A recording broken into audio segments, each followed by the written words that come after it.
NEET 2025 का paper NTA ने जैसा बनाया है, आपने 20-25 साल जैसा पीवाईक्यू सवाल आता था, सिर्फ उसको ब्रेक नहीं किया है। आपने एक बेसिक प्रिंसिपल को वायलेट किया। बेसिक प्रिंसिपल ये है कि as a physics, chemistry, bio, PCM student, mathematics उसके सिलेबस में नहीं है।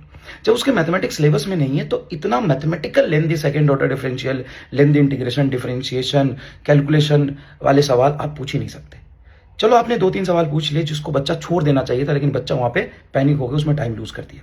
बाकी के जो क्वेश्चंस हैं वो इतना लेंदी कैलकुलेशन वाइज टफ है, लैंग्वेज वाइज टफ है, घुमा के सवाल, मल्टी कंसेप्ट सवाल पूछे हैं, अजीब से सिचुएशन हाइपोथेटिकल क्रिएट किए हैं। अब इसमें है 25, 22, 28, 30 क्वेश्चन पीवाईक्यू टाइप है।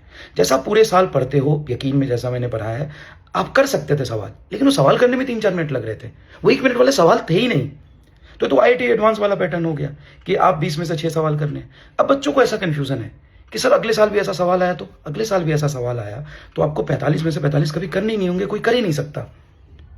आपको सीधा उस पैटर्न पे जाना है कि ये बहुत लेंदी है, टफ है, जे एडवांस टाइप सवाल है 1-2, उसको छोड़ना है। मैथमेटिकली टफ आ रहा है, लैंग्वेज वाइज बहुत लेंदी, उसको छोड़ना है। जो आप बीच बीच में से निकाल के कर सकते थे वही कर सकते हो। इस पेपर में भी ऐसा है, पूरे साल अगर आपने पढ़ा है तो आप वहां से 25-30 क्वेश्चन कर सकते थे बीच बीच में निकाल के। लेकिन बायो में, केमिस्ट्री में जो लेंदी था, पैटर्न थोड़ा चेंज कर दिया, जिसकी वजह से टाइम लूज कर गए, और अच्छे बच्चों को भी बहुत नुकसान हुआ है। जो अच्छा बच्चा वहां गया, उसने तो पढ़ा था कि यार हमारे तो सवाल हो जाते थे 45 में से 42-43, हम कर लेंगे, लेकिन वो आधे घंटे बाद पता चल रहा है कि 10 ही क्वेश्चन अटेम्प्ट कर पाया, उसमें से ही 6-7 हुए। तो पैटर्न ही नहीं था कि 45 में से 45 करने वाले।